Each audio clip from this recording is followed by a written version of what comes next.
nikmat yang besar yang tidak Allah berikan kepada seluruh hamba-hambanya yang lainnya.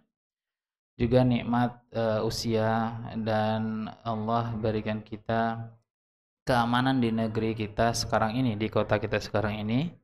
Suatu nikmat yang Allah istimewakan kita dari hamba-hamba yang lainnya, yang semoga kita bisa mensyukuri nikmat yang Allah berikan kepada kita saat ini dengan senantiasa menggunakannya kepada amal-amal soleh, kepada perbuatan-perbuatan baik, dan jangan sekali-sekali kita menggunakan nikmat yang Allah berikan kepada kita dalam rangka dosa, maksiat, kekufuran, dan lain sebagainya.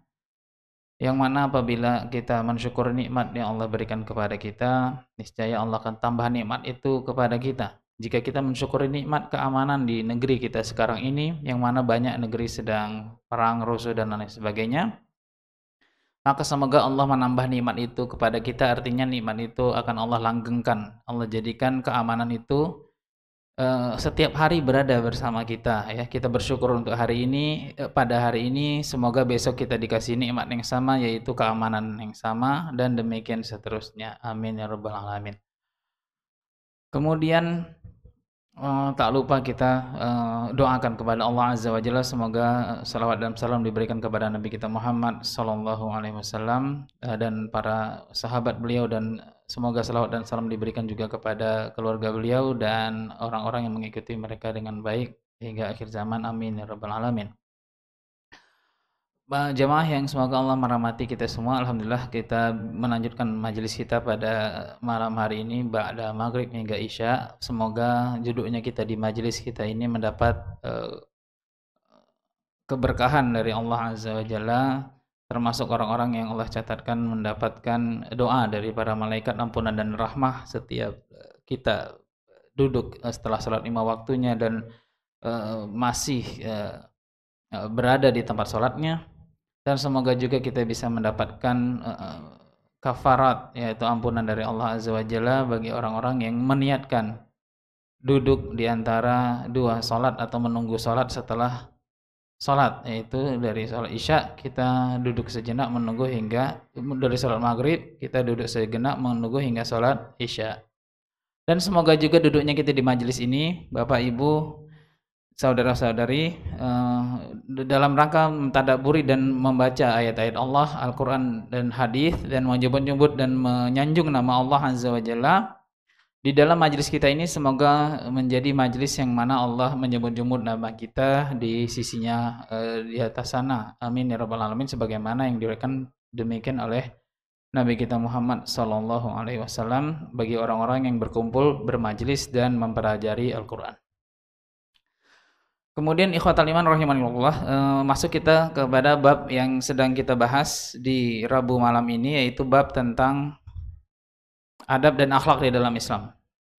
Meskipun babnya bab umum, tetapi kita mencoba mengaitkannya ke dalam seluruh sendi kafahnya Islam di dalam kehidupan kita sehari-hari, yang mana tidak terlepas kehidupan kita itu melainkan menjadi seorang hamba Allah sejati, ya, yaitu hamba Allah yang senantiasa bertauhid kepada Allah dengan seluruh cabang-cabangnya dan cabang-cabang keimanan, dan ittiba' kepada Nabi Muhammad SAW dalam setiap tindak tanduk beliau, ya. Nah, karena itu semoga bab yang kita bahas ini menjadi pelengkap, ya, sebagai identitas kita sebagai seorang muslim yang tidak bisa kita sepelekan, ya, melainkan apa yang kita pelajari harusnya menjadi sesuatu yang kita praktekkan sehari-hari, karena sesungguhnya ilmu yang didapat seseorang itu tidaklah menjadi tujuan, akan tapi tujuan ilmu adalah beramal dengan ilmu yang kita dapat. Ya, tidaklah kita menambah teori-teori di sini sehingga malah menambah beban kita, ya, yaitu kita tahu tapi tidak beramal dengannya, seperti kaum yang dimurkai orang-orang Yahudi. Akan tapi kita berusaha mendapatkan ilmu lalu mengamalkannya, karena tujuan ilmu bukan untuk dikoleksi, tetapi tujuan ilmu untuk diamalkan. Dan bab kita, ikhwatal iman rahimanillah, jika mengingat flashback kemarin kita sudah beberapa bab membahas tentang bab makan atau adabul akli. Adabul akli, bab makan, ya. Sudah masuk kita kepada beberapa bab-bab muqaddimah sebelum makan, Dan kita sampai kepada bab yang membahas tentang ketika makan, yang mana bab seperti yang sedang kita bahas ini, ikhwatal iman rahimani rahimakumullah, jika kita mencermati apa kaitannya dengan kehidupan seorang hamba, maka kita dapati bab-bab seperti ini sama seperti bab-bab mengambil atau mengerjakan sesuatu yang sifatnya duniawi untuk kita, atau mengambil fasilitas dunia untuk kita gunakan dalam rangka tujuan penciptaan kita. Mengambil fasilitas dunia untuk tujuan penciptaan kita. Apa tujuan penciptaan kita? Yaitu kita mengabdi dan beribadah kepada Allah, menjadi hamba Allah sejati. Itulah tujuan penciptaan kita. Apa dalilnya? Apa dalilnya? Wa ma khalaqtul jinna wal insa illa liya'budun. Dan dalil lain-lain, Allah berfirman, dan tidaklah aku ciptakan jin dan manusia melainkan untuk beribadah kepadaku. Artinya apa? Artinya setiap nikmat dunia yang Allah kasih itu hanyalah fasilitas yang dengan itu, dengan sarana dan prasarana itu kita beribadah kepada Allah Azza wa Jalla. Dan bukan menjadikan fasilitas itu sebagai tujuan. Yang ini dipahami keliru oleh sebagian orang atau terlena dengan dunia.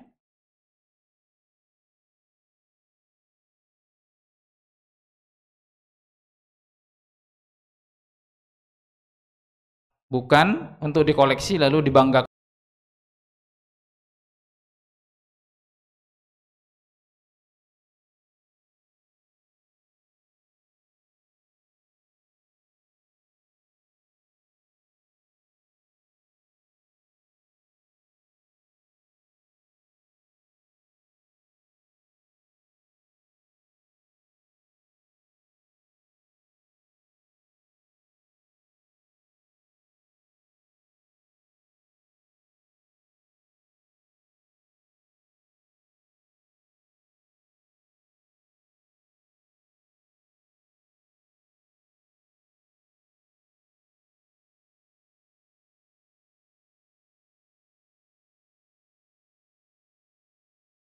Saja agar bisa dengan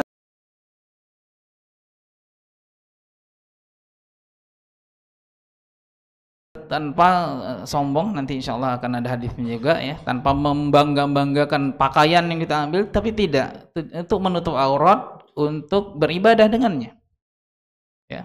Dan demikian semua fasilitas dunia. Nah, jika itu terrealisasi, maka terrealisasi apa yang sedang kita bahas ini, yaitu kita makan bukan untuk wisata kuliner, bukan untuk kita cari selera, bukan untuk kita mencela makanan ini dan itu.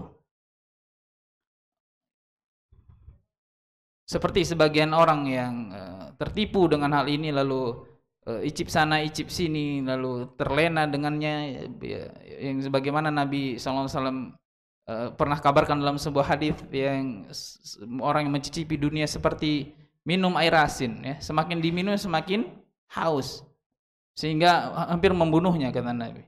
Nah, demikianlah dunia.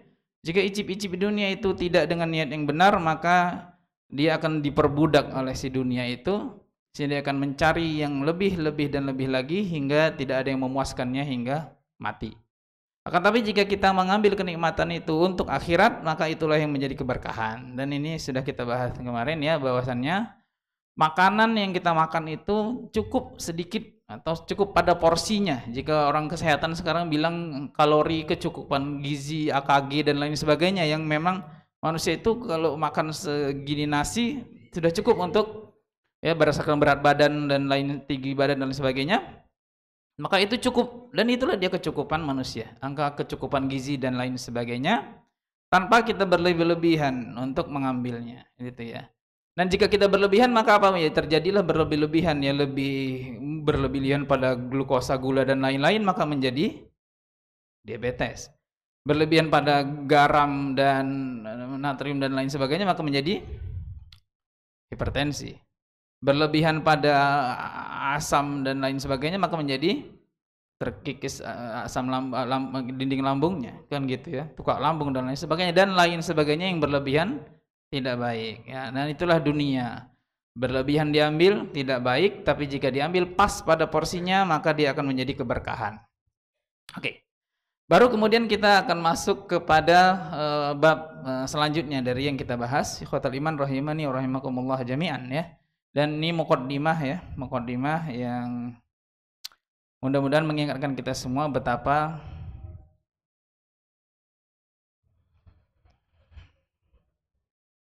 dunia mal'unah. Apa artinya dunia mal'unah? Dunia itu terlaknat ya, jauhkan dari rahmat Allah. Yang mana? Yaitu yang diambil untuk tujuan dunia itu sendiri, bukan untuk tujuan akhirat. Mal'unun man fiha, kata Nabi. Terlaknat semua yang ada di dalamnya. Iya, yang tidak diniatkan untuk tujuan akhirat. Illa dzikrullah, kata Nabi. Kecuali dzikrullah, kecuali yang dipakai untuk mengingat Allah, untuk tujuan ibadah. Baik. Nah, bab selanjutnya dari kita, kemarin kita sudah sampai pada bab-bab dari makan dari yang terdekat, makan dari pinggir dan lain sebagainya. Masuklah kita pada dua larangan posisi makan ya. Bab terakhir dari kita adalah dua larangan posisi makan. Posisi apa yang dilarang ketika kita makan? Ada dua posisi yang dilarang oleh Rasulullah SAW dalam hadis yang beliau sabdakan tentang posisi makan. Satu, posisi bertelekan, itika. Kedua, posisi telungkup. Ya, Nabi SAW bersabda mengenai posisi bertelekan, ini la akulu muttakian. Ini la akulu muttakian, kata beliau. Sesungguhnya aku tidak makan dalam posisi bertelekan atau bersandar. Nanti akan kita jelaskan insyaallah. Kemudian hadis yang lain yang satu lagi mengenai ketelungkup. Rasulullah SAW naha, melarang ayyakul rajulu wa huwa munbatihu ala wajhihi. Wa huwa munbatihun ala wajhihi. Rasulullah SAW melarang seseorang makan ketika dia posisinya terlungkup di atas wajahnya atau wajahnya menelungkup ke atas lantai. Nah, ikhwatal iman rahimani wa rahimakumullah. Dua hadis ini diambil para ulama sebagai dua hadis yang diriwayatkan dari Nabi tentang larangan posisi ketika makan. Meskipun para ulama berbeda pendapat dalam menafsirkan posisi bertelekan atau bersandarkan di sini dan demikian posisi telungkupnya. Ya. Sebagian menafsirkan muttakian di sini sekedar bersandar sudah tidak boleh ya, ada yang bersandar tidak boleh. Bahkan sebagian mengatakan duduk bersila juga tidak boleh. Wallahu alam, pendapat yang benar adalah bersila atau bersandar seperti saya ini, itu tidak termasuk larangan dalam hadis ini. Yang termasuk muttakian itu yang dia bersandar setengah badan ya, sebagaimana para raja-raja Hind dan Persia dulu, Furs ya, bersandar ketika mereka makan ya. Posisi sebagaimana dahulu zaman Nabi SAW, orang-orang yang menikmati dunia dari kerajaan-kerajaan yang ada di sekitar bangsa Arab ketika itu. Bagaimana posisinya? Wallahu alam, posisi yang terlarang adalah posisi yang bersandar setengah tubuh. Bagaimana itu? Contoh seperti dari kita contohin kemarin ya. Ini tangan gitu, gini posisi nyender, ataupun posisi nyendernya sampai setengah gini dia. Gini. Setengah deh udah. Itulah muttakian yang dilarang ya. Ini kan posisinya males ya. Tidak serius makan, jadi kayaknya berleha-leha gitu, kayak tidak mensyukuri makanan. Sebagian menafsirkan juga makan dengan tangan sambil bersandar. Ya memang posisi duduk aja ada yang terlarang ya. Ketika duduknya itu tangan kirinya ke belakang gini ya. Ya duduk saja terlarang seperti itu, apalagi sambil makan. Nah, itu posisi yang dilarang Allah alam dalam posisi bersandar muttakian. Kemudian yang posisi terlungkup. Para ulama juga banyak menafsirkan posisi terlungkup yang terlarang. Bahkan sebagian dari mereka menafsirkan posisi terlungkup yang terlarang termasuk miring, yaitu bersandarkan posisi pada sisi tubuh, miring kanan atau miring kiri, termasuk posisi terlungkup. Tapi wallahu alam seperti yang kita sudah bahas tadi ya, penafsiran banyak ya. Dan yang lebih banyak para ulama menafsirkan posisi terlungkup yang dimaksud di sini ala wajhihi, yaitu pada saat manusia atau seseorang itu memang wajahnya menghadap ke arah lantai, yaitu terlungkup beneran, sebagaimana larangan tidur sambil terlungkup ya. Nah, jadi telungkup yang dimaksud di sini adalah telungkup yaitu perutnya atau pusatnya, pusat itu ya. Pusat ada nama ilmiahnya enggak? Pusat. Udel, udel itu lebih apa lagi? Udelnya menempel pada lantai ya, dan wajahnya menghadap ke arah lantai. Nah, itulah posisi yang terlarang ya, dari beberapa perkataan ulama yang membahas tentang hadis ini. Kita ambil yang mayoritas yang menafsirkan demikian. Nah, inilah dua posisi yang terlarang ketika makan. Ikhwatul iman rahimakumullah. Jadi yang penting kita ambil di sini adalah menjauhi posisi-posisi seperti itu, karena itu posisi-posisi yang satu, posisi yang tidak sopan ketika makan ya, tidak mensyukuri nikmat yang Allah berikan. Kedua, yang Allah larang atau dilarang Rasulullah SAW sudah pasti membahayakan kesehatan ya, sudah pasti itu. Semua yang dilarang pasti berbahaya, semua yang diperintahkan pasti bermanfaat ya. Bahkan ya, sebagian ulama mengambil suatu hikmah, jika Allah perintahkan sesuatu atau mewajibkan sesuatu, itu pasti sangat bermanfaat bagi kita. Saking Allah sayangnya sama kita, Allah wajibkan tuh. Allah wajibkan 5 waktu, karena itu sangat bermanfaat bagi kita, menggugurkan dosa setiap kita berbuat dosa lagi, seperti orang yang mandi 5 kali di suatu sungai, kata Nabi kan gitu. Saking sayangnya Allah sama kita, Allah wajibkan tuh salat 5 waktu. Jangan sampai ada yang ketinggalan, karena ini sangat besar manfaatnya bagi kita. Demikian pula amalan-amalan wajib yang lainnya, dari puasa, dari zakat gitu ya. Karena saking sayangnya Allah sama kita dan sangat bermanfaat ini, maka ini menjadi amalan yang wajib dan sangat Allah cintai. Dan demikian pula yang haram-haram, jika Allah larang itu pasti sesuatu yang ada mudaratnya. Makin banyak mudaratnya, makin keras pengharamannya. Sama seperti tingkat-tingkat dosa, ada dosa kecil, dosa besar, syirik kan gitu ya. Berucap tanpa ilmu tentang Allah ya. Semakin besar itu, maka semakin besar mudaratnya dan semakin Allah haramkan. Nah, jadi yakinlah setiap yang dilarang pasti mudarat, pasti berbahaya, dan setiap yang Allah suruh pasti bermanfaat. Baik, nah demikian ikhwatul iman rahimani rahimakumullah jami'an. Kita lanjut. Bab berikutnya adalah jangan ada yang atau tidak, jika makan bareng-bareng atau berjamaah, jangan ada yang mengambil porsi lebih dari seharusnya.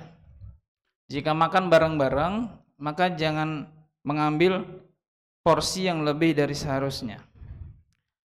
Ini berdasarkan hadis Rasulullah SAW bersabda dalam sebuah hadis, "Man akala ma'a qaumin tamron fala yukrin illa ayyadzanu lahu." Barang siapa yang makan bersama suatu kaum atau berjamaah bareng-bareng tamron, kurma, fala yukrin, maka jangan dia ngambil dua-dua, illa ayyadzanu lahu, kecuali yang lain mengizinkannya atau setelah dia minta izin dan diizinkan oleh yang lain. Apa maksud hadis ini? Maksud hadis ini adalah apabila memang kita sedang dihidangkan suatu makanan, apalagi makanannya terbatas ya, makanannya terbatas, sepiring misalnya kan gitu ya, sepiring, kalau di sini mungkin nggak kurma ya, tahu goreng misalnya kan. Oke. Maka hendaklah masing-masing hanya mengambil satu. Kalau memang itu kira-kira cukup hanya satu orang satu, mengambil satu. Ya, meskipun yang disebut di sini adalah kurma, tetapi ini berlaku untuk semua makanan. Illa ayyadzanu lahu, kecuali yang lain mengizinkan untuk dia ngambil lebih dari dua. Nah, jadi kasusnya apabila memang makanannya kurma, ya kurmanya terhidang setumpuk gitu ya. Walaupun setumpuk tapi tetap jika ada yang ngambil yang curang, dia sekali ngambil dua. Dia ngambil dua, maka dia tentu dapat jatah yang lebih banyak. Nah, ini nggak boleh dalam syariat. Ya, perhatikan detailnya agama Islam ya. Dan nggak akan didapati di agama lain, nggak ada. Agama lain itu kan cuma wangsit-wangsit atau agama dari langit yang belum sempurna lalu diubah-ubah lagi. Udahlah belum sempurna agamanya. Ya, belum last revelation masih apa ya? Masih Old Testament dengan New Testament, kita sudah final testament ya. Sudah final agama Islam ini. Yang lain masih yang lama, yang baru belum final diubah-ubah lagi. Dan Islam alhamdulillah yang terakhir dan tidak bisa berubah. Baik. Nah, apa yang dituntut oleh syariat dalam makan, adabnya adalah kita jangan mengambil sekali dua. Ambillah satu-satu kecuali kita udah minta izin. Misalnya kita laparnya banget, anak ngambil lebih ya gitu. Nah, gitu. Lalu ketika yang lain mengizinkan, maka baru boleh kita ambil lebih. Nah, itu untuk kurma dan yang sejenisnya. Yang ngambilnya satu-satu sehingga masing-masing mengambil dengan porsi yang wajar. Nah, gitu ya. Tidak ada yang main curang, ngambilnya sekali dua, bahkan atau sekali tiga atau bahkan seperti yang kita saksikan ya. Orang awam itu kalau misalnya dihidangkan gitu kan, serbu gitu. Nah, itu nggak boleh. Itu tidak adabnya seorang mukmin. Nah, apalagi memang makanannya sedikit ya. Tadi makanannya banyak aja, nggak boleh ada yang curang. Apalagi makanan memang cukup untuk tamunya aja satu-satu gitu, maka ambillah satu saja dari gorengannya atau segala macamnya. Kemudian jika dia ingin nambah, maka dia harus izin sama teman yang lain, aneh nambah ya gitu, aneh ambil satu ya gitu. Dan jangan dia ambil tanpa minta izin yang lain, karena seperti ini adabnya wallahu alam. Dan walaupun memang bab adab umumnya ya, ulama menggolongkannya sebagai bab adab, tidak haram atau jatuh kepada dosa, tetapi ini sesuatu adab yang kalau kita laksanakan maka akan tertimbul rasa persaudaraan dan keterikatan hati sesama kaum muslimin. Dan jika kita mungkin mengabaikannya, muncul efeknya, yaitu apa? Ada perpecahan dan ada ketidakenakan di antara sesama bersaudara sesama muslim. Allah taala alam.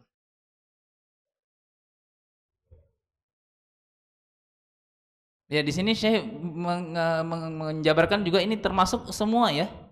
Termasuk semua jenis buah-buahan ya. Kismis dan lain sebagainya yang ngambilnya satu persatu. Kalau kacang tujin itu banyak. Ambil aja nanti nambah lagi, masih banyak katanya gitu. Boleh atau enggak? Atau harus ngambil satu persatu juga? Apa jawabannya? Apa jawabannya? Kacang ini, hah? Sejumput. Nah, sejumput itu adalah normal wajarnya ya, sebagaimana kurma. Wallahu alam. Ya, karena mungkin saja makanannya enak lalu dia ngabisin sendirinya, itu enggak sewajarnya. Nah, itu dia yang dimaksud di sini ya. Dia aja yang ngambil atau dia meningkatkan kecepatan kunyahnya kan gitu ya. Ngambilnya cuma satu tapi dia meningkatkan kecepatan menelannya kan gitu. Nah, ini juga nggak boleh. Itu memang dia awal memang niat untuk menguasai makanan tersebut ya, atau malah dapat yang enak, toplesnya langsung digondol sama dia kan gitu ya. Dapat ini coklat yang memang lembut, coklat dan lain sebagainya, langsung diambil toplesnya dibawa lari sendiri. Nah, itu lebih parah lagi ya. Yang dimaksud di sini adalah agar semuanya kebagian dan tidak ada yang memonopoli satu jenis makanan. Allahu a'lam. Oke. Nah, ikhwatul iman rahimanullah, kita lanjutkan. Oke, masih banyak lagi waktunya, kita punya 25 menit. Bab selanjutnya adalah memungut makanan yang terjatuh di lantai. Bab selanjutnya adalah memungut makanan terjatuh di lantai. Jika ada makanan yang terjatuh di lantai, ini sudah pernah kemarin ya sebenarnya ya. Nggak tahu, kita baca lagi. Maka hendaklah kita memungutnya dan jangan membiarkannya untuk syaitan. Nah, ini sesuatu yang kita babnya bersinggungan dengan memberi makan syaitan. Rasulullah SAW bersabda, "Idza saqata luqmatu ahadikum falyumit anha al-adha wal yakulha wala yada'ha li syaitan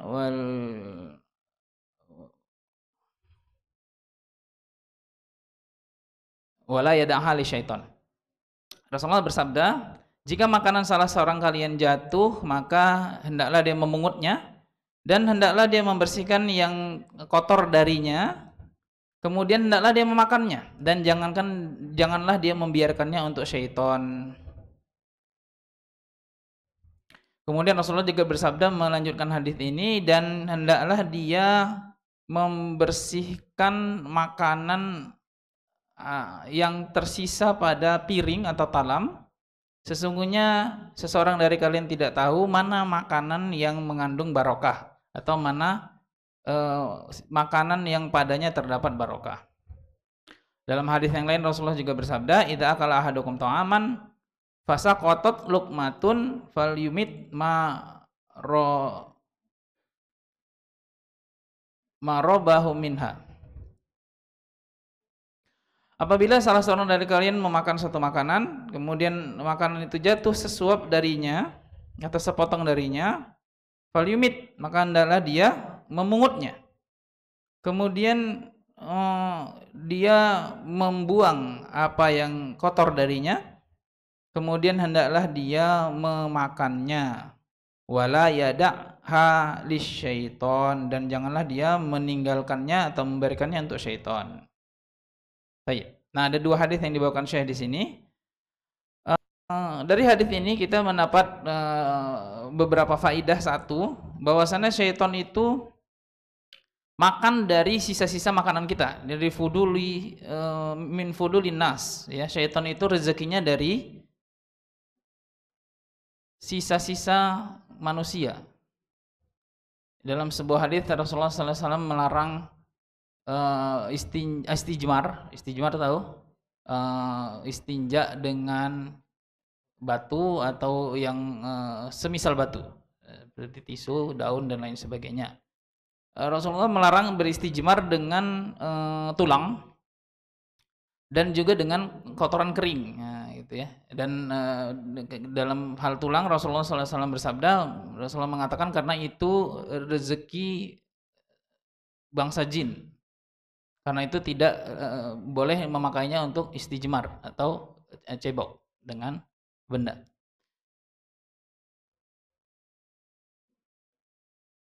Dan lain-lain, banyak hadis yang menerangkan rezeki-rezeki bangsa jin. Yang salah satunya hadis yang sedang kita bahas ini, ya. Yaitu apa? Rezeki bangsa jin dari syaitan dari bangsa jin. Yaitu apa? Makanan yang terjatuh dari kita, ya. Nah, jadi dalam bab kita makan, ikhwatal iman rahimanillah, kita fokus aja di bab ini yang kita makan. Maka ada dua cara syaitan bisa mengambil makanan kita atau menjadikannya sebagai rezeki dia juga. Satu, dia membuat kita lupa baca basmalah, maka dia pun bisa ikut makan. Kedua, dia menjadikan makanan itu jatuh, lalu kita membiarkannya sehingga dia memakannya, ya.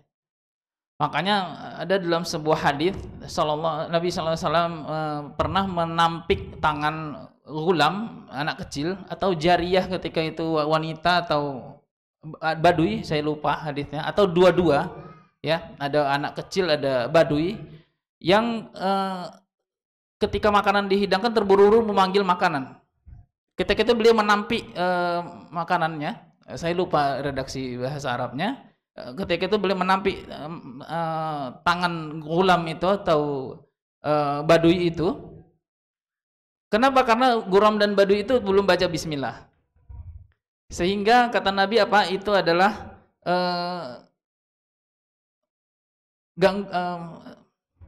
perbuatan syaitan, ya, yang mana syaitan berusaha untuk bisa mendapatkan bagian makanan dari anak kecil atau si Arab Badui ini dengan cara mereka buru-buru mengambil makanan itu, kemudian tidak baca bismillah sehingga syaitan dapat bagiannya, nah, gitu, ya.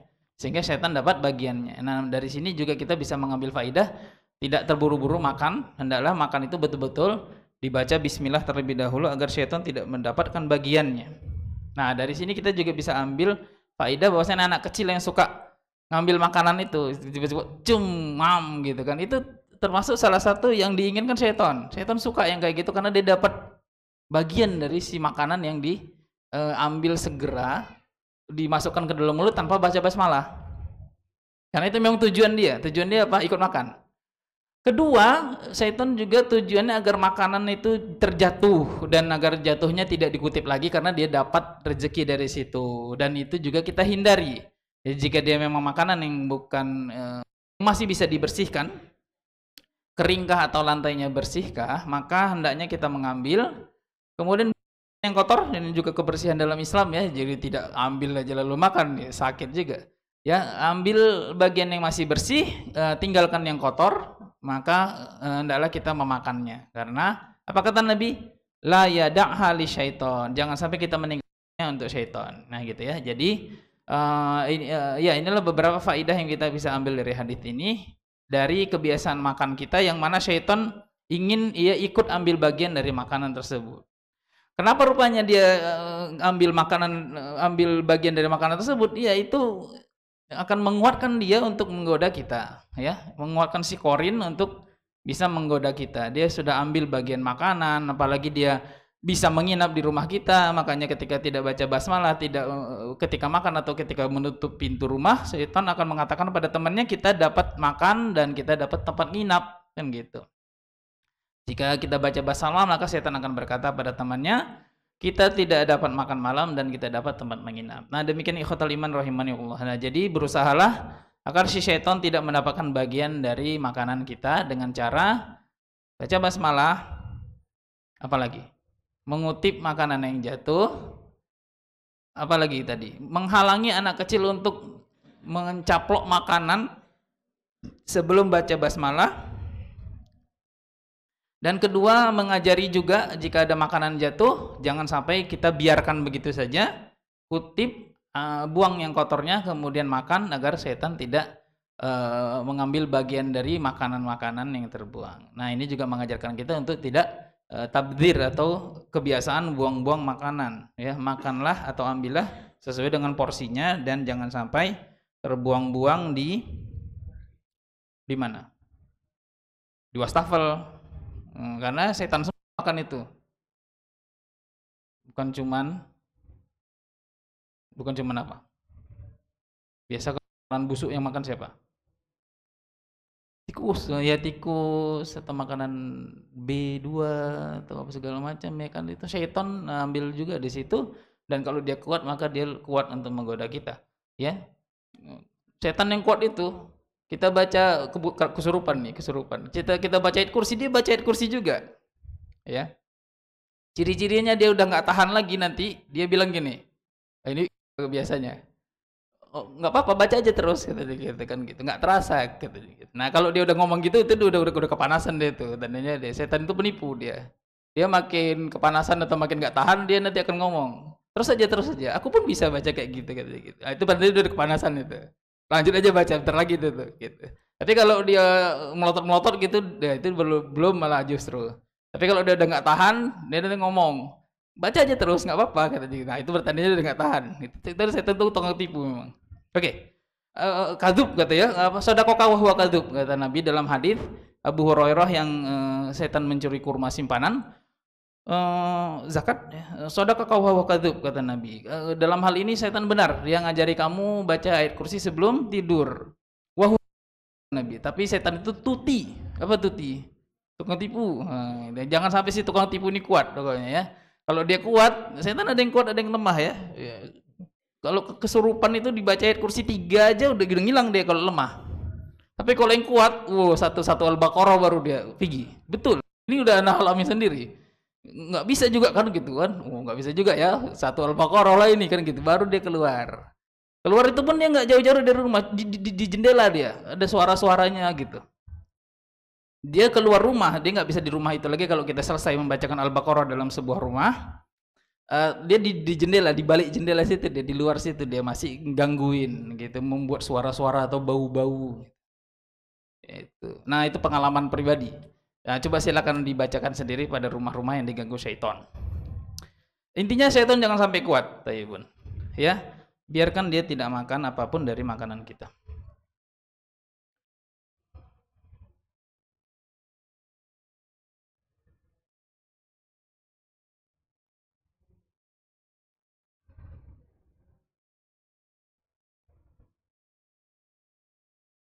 Taib. Bab selanjutnya Syekh di sini mengatakan, bab selanjutnya adalah tidak mencampur antara kulit, biji dan isi pada satu tempat. Tidak mencampur antara kulit, biji dan isi pada satu tempat. Apa itu? Contohnya kita makan kacang, makan kurma. Makan apa lagi yang ada bijinya, ada kulitnya? Kuaci, kuaci ya. Nah, apa adabnya? Adabnya tidak dicampur sampahnya, apalagi sampahnya udah ada apanya di dalam itu, ya. Nah, dari mana para ulama mengambil ini? Satu, ya ini bertentangan dengan kebersihan, ya. Apalagi Rasulullah SAW melarang kita meniup makanan, ya. Meniup makanan, baik makanan yang panas tiup supaya dingin, ataupun bernafas di dalam bejana, ya. Rasulullah melarang kita meniup dan bernafas dalam bejana. Kenapa? Karena tiupan dan nafas kita itu ternyata mengandung karbon apa sesuatu yang bisa merusak air, gitu ya. Dan mungkin saya nggak tahu ini benar atau enggak katanya ya. Air itu ada yang ngukur-ngukur tuh. Tahu kan air diukur apa segala macam, lalu ini bagus, ini sumurnya kurang bagus dan lain sebagainya. Nah, saya dengar ada yang eksperimen, ada airnya yang memang bagus, misalnya air mineral atau apa segala macam yang sudah keluarkan dari mesin dan lain sebagainya. Nah, jika kita tiup airnya, maka itu akan merubah warna airnya sehingga hasil pengukurannya menjadi tidak baik. Nah, gitu. Terus saya nggak tahu ini benar atau enggak, ya, karena dulu zaman itu isunya seperti itu, gitu ya. Nah, dan lain sebagainya mungkin dari penelitian-penelitian ilmiah. Yang pasti adalah Rasulullah melarang meniup makanan, Rasulullah melarang bernafas di dalam gelas. Nah, jika memang ditiup dan bernafas saja sudah bisa merubah air tersebut menjadi tidak bagus, apalagi mencampur antara yang sampah dengan yang masih bagus, ya, tentunya tidak disarankan lagi. Maka dari itu lebih baik jika kita selesai makan kurma, bijinya jangan taruh situ, bijinya taruh di tempat yang lain, dan kuaci, kacang dan lain sebagainya. Wallahu taala alam. Mungkin saja ini diambil dari yaitu larangan meniup pada makanan atau mencampurkan pada makanan sesuatu yang bisa merusak si makanan tersebut. Wallahu taala alam. Baik. Masih ada beberapa waktu, kita ambil. Larangan selanjutnya adalah larangan membuang minuman yang terjatuh padanya lalat. Larangan membuang minuman yang terjatuh padanya lalat. Apa kata Nabi sallallahu alaihi wasallam? Idza waqa'a dzubab fi syarabi ahadikum falyaghmishu thumma liyanzi'hu fa inna fi ihda janahaihi da'an wa fil ukhra dawaan. Apabila waqa'a dzubab, lalat terjatuh, kecemplung, fi syarabi ahadikum, pada minuman salah seorang kalian. Minuman ya, bebas nih, bukan harus susu saja. Air kayak susu, es campur sirup dan lain sebagainya. Falyaghmishu, maka hendaklah dia mencelup atau menenggelamkan si lalat tersebut, tsumma liyanzi'hu, kemudian baru dia naza' atau dia cabut atau dia buang si lalat itu. Fa inna fi ihda janahaihi da, karena sesungguhnya pada satu sisi dari sayap si lalat itu ada penyakit, racun. Wa fi ukhra, dan pada sisi yang satu lagi dawa, yaitu ada penawarnya. Ya. Taib. Nah, hadis ini ikhwatul iman rahimanillah jami'an, ya, salah satu hadis yang dipakai oleh orang-orang orientalis yang mempelajari Islam lalu ingin merusaknya, kemudian mereka menolak hadis ini dengan akal mereka. Ya Allah alam, mungkin sekarang tidak seperti itu lagi karena banyak penelitian-penelitian, ya. Dan banyak juga penelitian-penelitian yang mengatakan bahwasanya setiap hewan beracun itu penawarnya ada pada hewan itu sendiri, kan gitu ya. Ya kan? Kalau makan durian kebanyakan macam mana? Minum pakai kulit durian, nah kan gitu. Kalau makan kerang kebanyakan macam mana? Betul ini, kulit kerangnya dibakar, iya kan? Siapa yang tahu ini? Enggak tahu. Habis itu dicemplungin dalam air, diminum gitu. Iya, sama kayak durian itu. Jadi penawarnya ada pada kulitnya. Jengkol, jengkol. Jengkol enggak? Enggak ya, enggak tahu. Baik, dan lain-lain ya. Nah, jadi demikianlah lalat ya. Lalat itu juga salah satunya mengandung penyakit yang mana memang dia hinggapnya di tempat yang menjijikkan dan tidak ada lalat mencari bunga ya. Jadinya yang busuk-busuk. Ya kan, dari bangkai atau makanan busuk dan lain sebagainya. Tetapi tidak berarti dengan hadirnya lalat yang memang berkeliaran di sekitar kita, kita lalu membuang makanan. Karena alangkah seningnya ini terjadi, kan gitu ya. Nah, karena itu untuk ini maka syariat menuntun kita untuk celupin lalatnya, kemudian buang apanya? Lalatnya, jangan dan dibuang. Lalu kemudian silakan kita makan. Nyemplung di sop ya kan, nyemplung di lauk, di dan lain sebagainya, maka silakan dicelupkan kemudian dibuang, maka makanan itu apa namanya? Baik untuk dikonsumsi. Ya, kan kita konsumsi halalan thayyiban ya. Karena tidak thayyib maka tidak mungkin kita diperintahkan seperti ini gitu ya. Nah, thayyib. Teman Anda ada yang ekstrim ya. Tapi sehat ya sampai sekarang. Si Lukman namanya. Jadi susu kan, ternyata memang qadarullah lalat nyemplung situ sampai belasan gitu, belas gitu ya. Lalu ditutupnya apanya, diginiin sama dia, dibuang gitu, tapi diminum sama dia. Dan memang dia sehat sampai sekarang, alhamdulillah. Ternyata memang benar, itu tawar ya dengan salah satu yang dicemplungin itu kecemplungnya banyak, bener nih kecemplung banyak di depan anak gitu kan. Lalu dia sangat beriman dengan hadis ini kan gitu apa ya, lalu diginiinnya dikocok-kocok sama dia, habis itu baru dibuang lalatnya, dia minum. Nah, katanya gitu. Ini hadisnya katanya gitu. Nah, itu ya. Nah, gitu, harusnya seperti itu tuh. Masya Allah ya. Baik, Bu.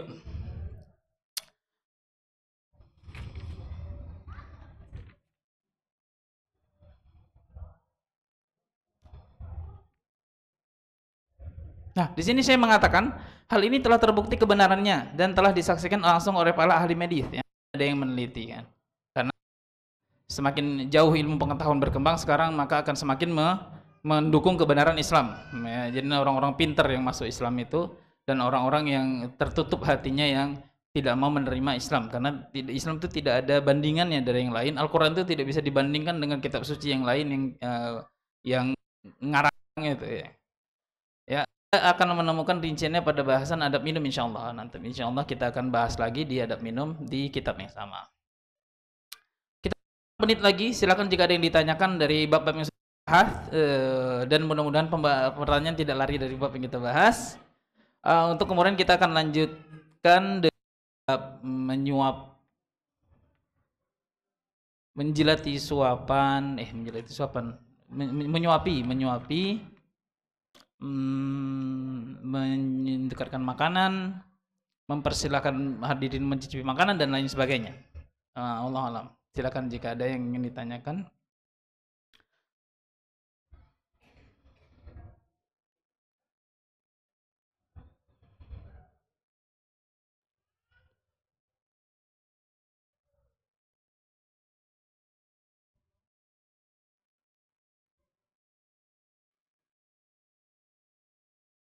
Enggak ada, bagus. Ada yang ingin ditanyakan? Enggak ada, enggak ada. Ya.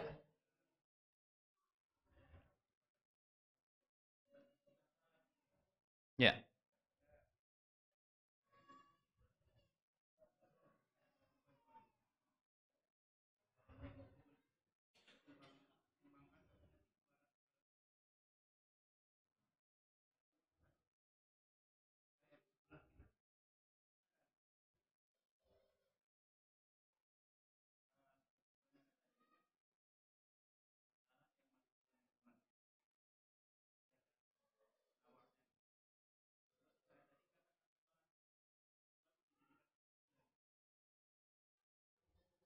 Oh, perumpamaan maksudnya. Inna la yastahi an yadriba mathalan ma ba'udatan fawqaha. Sesungguhnya Allah tidak malu atau tidak enggan atau tidak apa ya, sungkan untuk memberi permisalan ma ba'udatan aw fawqaha, dengan seekor nyamuk ataupun yang sejenisnya gitu ya. Kenapa ungkapan seperti itu wallahu alam ya. Kenapa kenapa kenapa dijadikan perungkapan karena ya Allah alam nggak tahu. Kalau kita mau cocokologi ya, sesuai dengan yang kepikir di benak saya sekarang ya karena menunjukkan betapa Allah itu maha sempurna. Kecil aja itu sempurna ya.